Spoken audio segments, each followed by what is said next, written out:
Good morning, afternoon, or evening, everyone.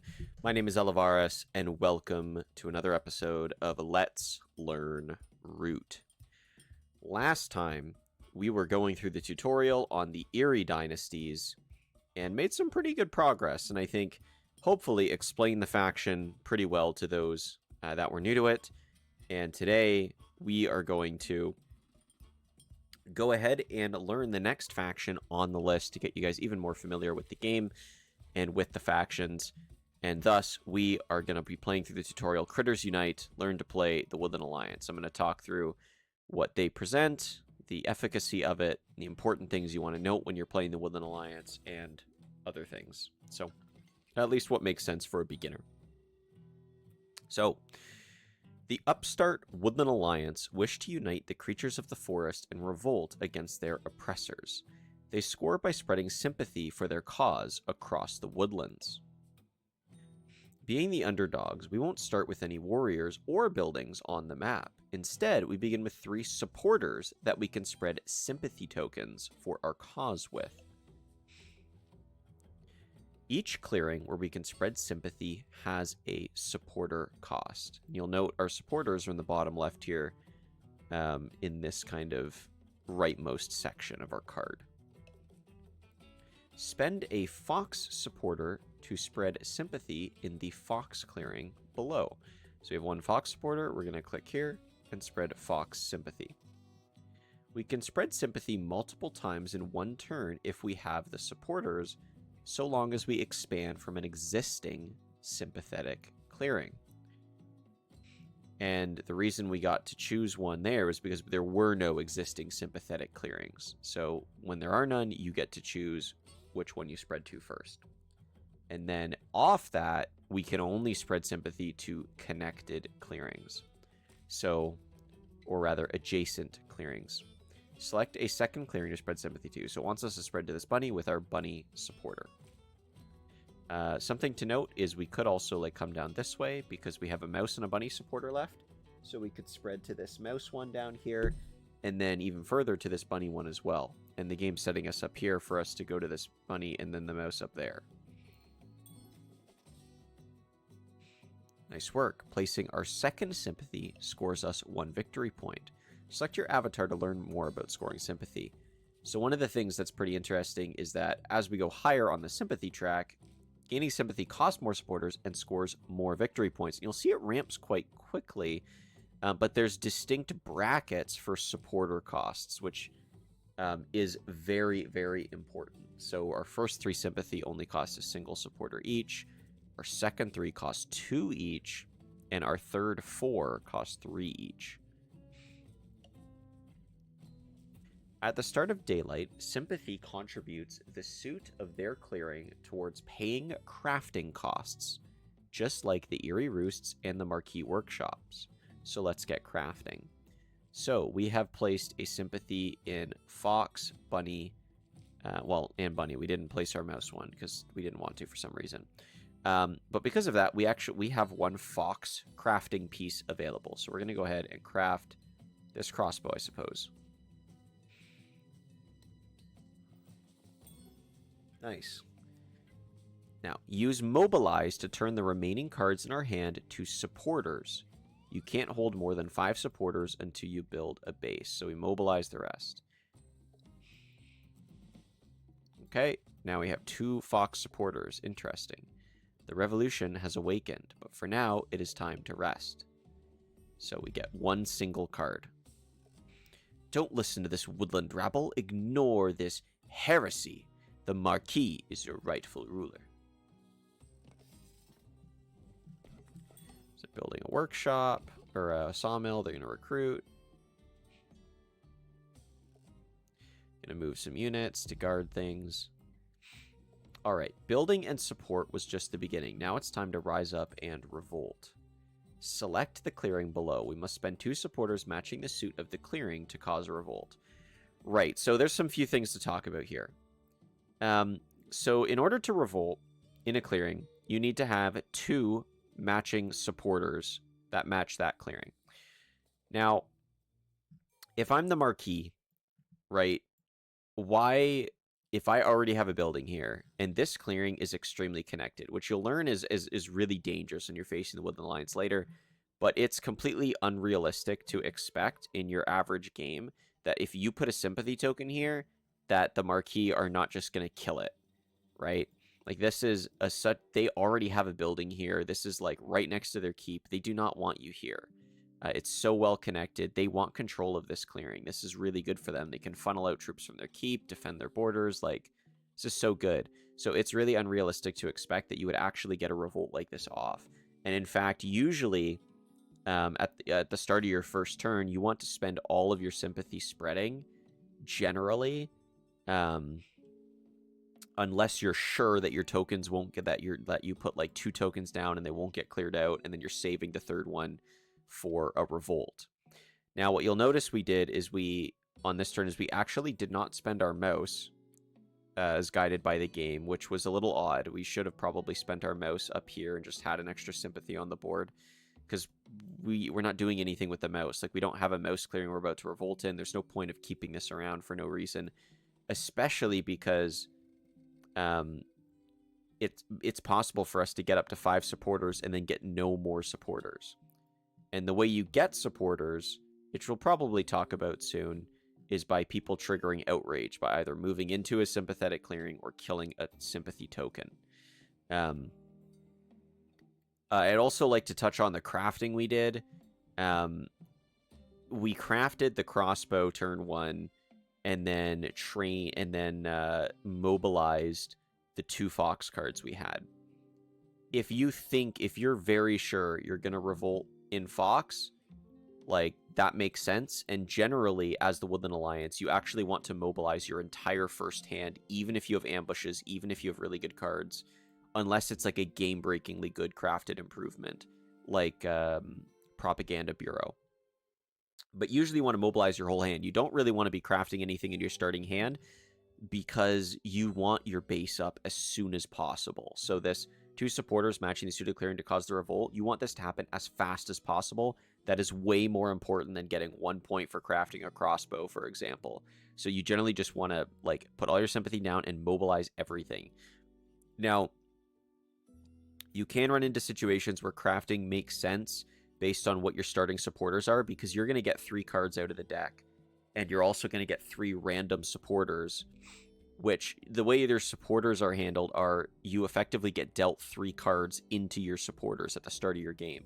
So they could be completely different than your hand cards, and that could be really unfortunate. Like, you could get 3 fox supporters, and so you're trying to put sympathy in fox clearings, which on this map would be impossible, because there's only, like, the fox clearings are not next to each other. But you could get your hand dealt 3 mouse cards, in which case you're just kind of screwed, because when you mobilize your cards to put them into supporters, it's like, I can't revolt anywhere. So you can run into those situations where your starting hand and your supporters don't match up, but and in that case, maybe you'd look at crafting something if it's pretty valuable, like the anvil. Like, we had an anvil there. We maybe could have crafted that. Like, that's 2 points. That is pretty valuable. But we bet on the revolt and fox, and that is paying off. So we're revolting, rise up an armed revolt. We kill everything in the clearing and spawn a base and a warrior. A revolt destroys all opposing units, tokens, and buildings in that clearing. Then you build a base there with warriors equal to the number of sympathetic clearings in the same suit. So we only had 1 sympathetic fox clearing, so we got 1 warrior, but we got our nice fox base. We can only have 3 bases, mouse, fox, and bunny, in the forest, 1 for each clearing type. Ah, looks like an officer has arrived as well with our new base. He'll help direct our evening military operations. So, now we're going to spread sympathy. The question is, where are we going to spread to? We just have 1 mouse supporter. Generally speaking, you do not want to have bases right next to each other. And you don't want to have bases right next to each other. And the reason for that will be kind of revealed later. Hopefully it comes up in the scenario and I can talk about it a bit. But yeah, you don't want to have bases next to each other. So what I'm going to do to kind of suit that goal is I'm going to actually spread up here. You may craft or mobilize the card in your hand. It's up to you. We really want supporters. Like, we want to be spreading. That is our point engine. Spreading and revolting and stuff. We really want to mobilize. 1 point is not worth crafting right now. You now have access to a number of evening military operations equal to your officers. Use your one military action to recruit warriors. You can see here one action because we have one officer in the bottom left corner. So we're going to recruit, and there we go. And we got Route T and Scouting Party.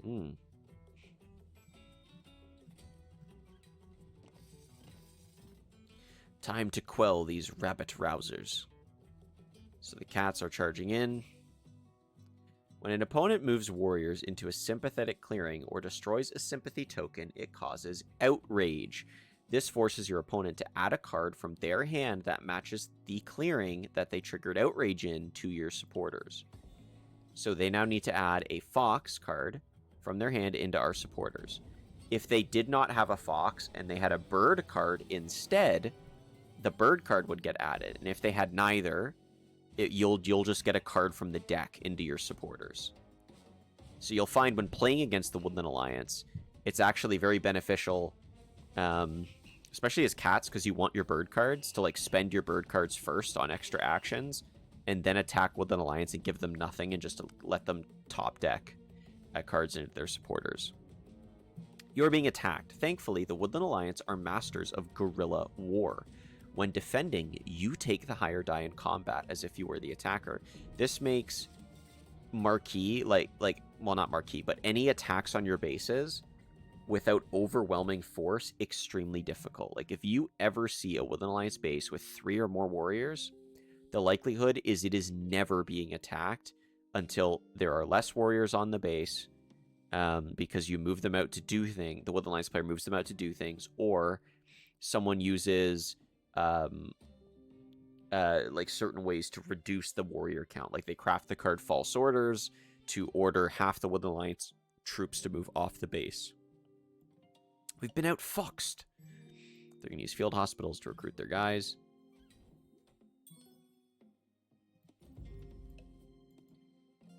It's kind of funny. We got Foxfolk Steel from their hand into our supporters, and there's another one they just discarded for that. So this isn't following, this scenario tutorial isn't following the actual like deck rules of one card, one of each card. Spread sympathy, craft cards, and remove enemy buildings to score 15 points and complete this scenario. Now, one thing you want to be careful of Woodland Alliance is, like it says remove buildings, but usually you very, very rarely remove buildings as the Woodland Alliance. It's generally quite important to just use your actions in order to... it's important to use your actions to allow you to spread more sympathy and recruit, as opposed to attacking. As Woodland Alliance, you attack as a last resort. You only attack if it is if you need to attack. If it's clear that maybe someone's running away with the game and you need to help kind of slow them down, or if there's a ton of points available in a clearing, maybe. But yeah. So we now have a new daylight action, training. Discard a card from your hand matching the suit of one of your bases to train an officer, allowing you to take more evening actions. So you look at this routine, you're like, wow, that's 2 points. That's really nice. But you know what's better than 2 points? An officer. So what we're going to do is we're going to train with the root T to get an officer. So officers come from the same reserve as your warriors. Beware, when this supply runs out, you can't recruit either type. So that is very important to note. So we have an extra officer, 2 officers. And officers are very, very important. So we're going to go ahead and mobilize this card, get another mouse supporter. And now what we're going to do is we're just going to recruit... are we going to recruit? Yeah, we're just going to recruit. We're going to tighten up the hatches around our base. We don't really want to be moving troops off our base right now because we don't have a good way to kind of do anything with them just yet. Ooh, bake sale. Now, this is one that's usually worth crafting just because it's so many points. But if it's in your starting hand at the start of the game, there is still a situation where you generally mobilize it to allow you to get a revolt. Because if you have to delay a revolt because you're holding on to cards in your opening hand, that is not ideal because it sets you really far behind. All right. So, unfortunately, we don't have the ability to spread more sympathy over here. So now what we're going to do is we're going to mobilize code breakers, get us a mouse, and we're going to get ready to craft bake sale. I would like to craft bake sale. I'm going to continue. So now what we're going to do is we are going to move over here. And, well, they left 2 open buildings for us. Use the organize action to sacrifice a warrior for sympathy. So I would do that if they didn't leave 2 open buildings for us, because that's just 2 free points.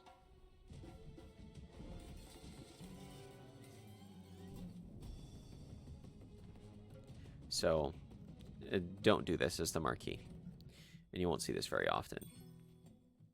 All right, we got a bird card. That's really nice for us because it means that we are going to be able to train an officer no matter what kind of base we have. So bird cards are very important. Now we're going to revolt up here because we got a base that's farther away. And now that you've seen the organize action, remove a warrior in a clearing without sympathy to spread sympathy there. That is very valuable. And this is your primary way. Well, it can be your primary way of scoring in the late game. It kind of depends on the situation. Either you're in a game where people are triggering your sympathy like all the time, or triggering outrage all the time, and you get tons of supporters because people are killing them and walking over them, and so you can get big point bursts by putting down tons of sympathy with those supporters. Or you're in a game where it's a little bit more controlled, you don't have tons of supporters, and so your primary means of getting sympathy on the board is by moving troops out of your bases and organizing them. So we're going to train an officer with our bird card. Very valuable. And our goal now, we want another bunny clearing so that we can, we're going to mobilize this bunny.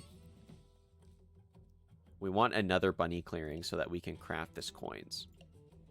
So now we have 4 actions now, which is awesome because we got 1 officer from revolting and trained another. Now what we're going to do is we're going to recruit 1 warrior here. And one thing to note, again, the marquee keep, you cannot place any tokens in the keep, so you can never put sympathy in the keep. This is actually why it's generally not ideal to have a base next to the keep.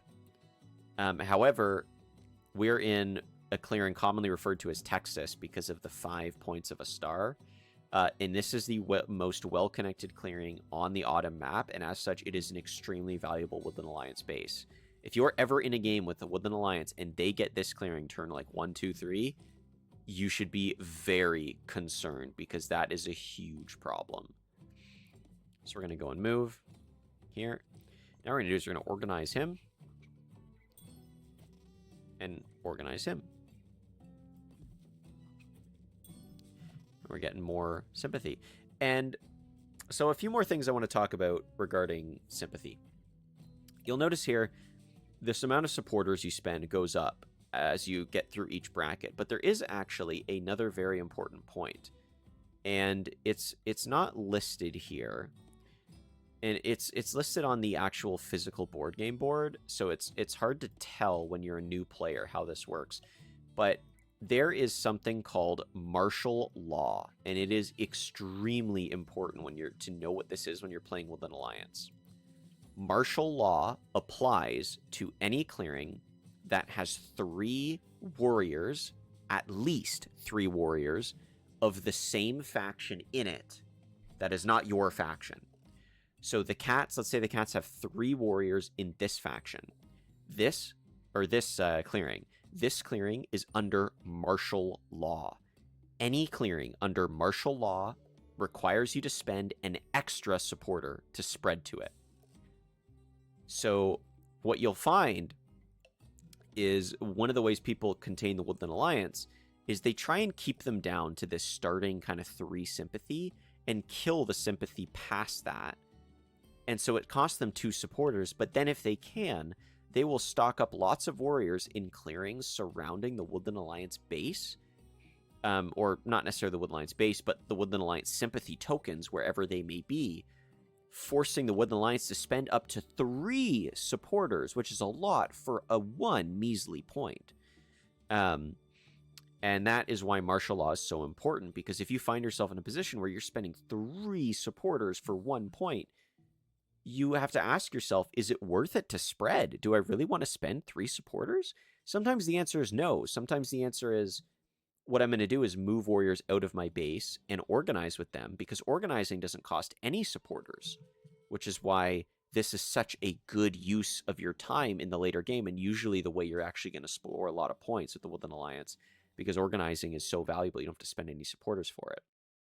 But I could, let's say, move out into a clearing with martial law, organize in it, and then the next turn, if it doesn't get killed, I could spread from that clearing to a clearing without martial law. So martial law, very, very important. And some other clarifying points around it. There must be 3 enemy warriors of the same faction, at least. So 2 cats and 1 bird, the clearing is not under martial law. There needs to be either 3 cats or 3 birds. If there's both, that's also martial law. But there's also no doubling up. Like 6 warriors isn't like double martial law and it costs an extra supporter. There's only ever 1 tier of martial law.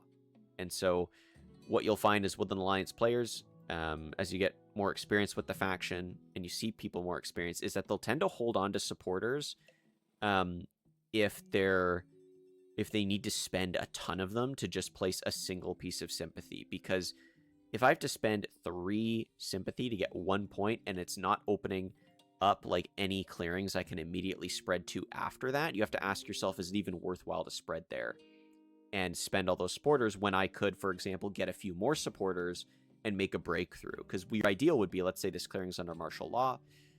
Let's say you get enough supporters stocked up that you pay the 3 cost to spread here, but then maybe the clearings behind it are not under martial law. And then you can quickly spread round behind, and then the martial law doesn't even matter anymore because you've spread way past it.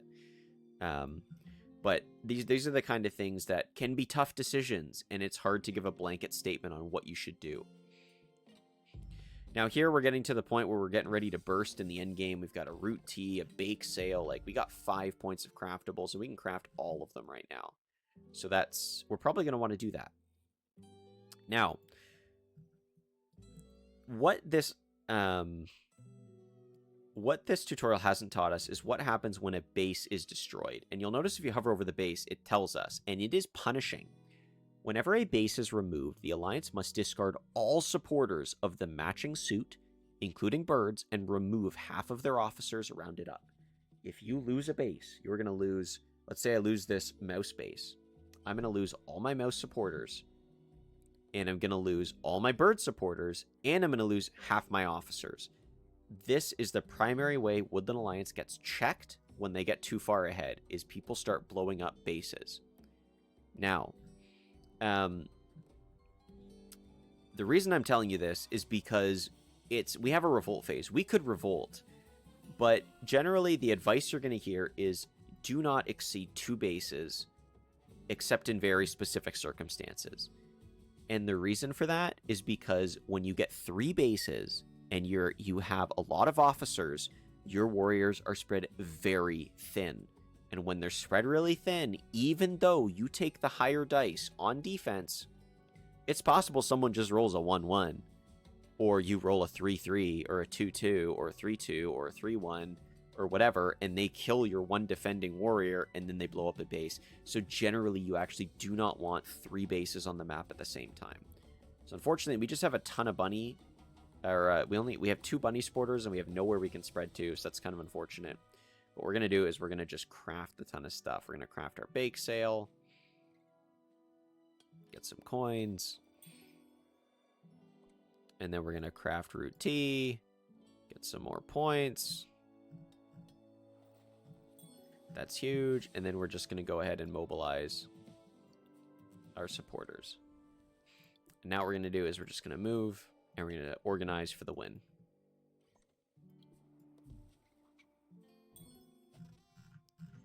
And there we go. Woodland Alliance victory. So it's a little unfortunate it didn't really show getting punished by having like one of your bases destroyed, because that is very important. But yeah. So that is the gist of the Woodland Alliance. They are one of the most straightforward factions to play in terms of mechanics, but there can be a lot of interesting choices to make. You know, do I you could be in a scenario where you have a base up and you maybe have a bird craftable, like a bird sword, and you're at a bird card that crafts a sword. And you could be asking yourself, do I train an officer with this card? Do I craft this card, or do I mobilize this card?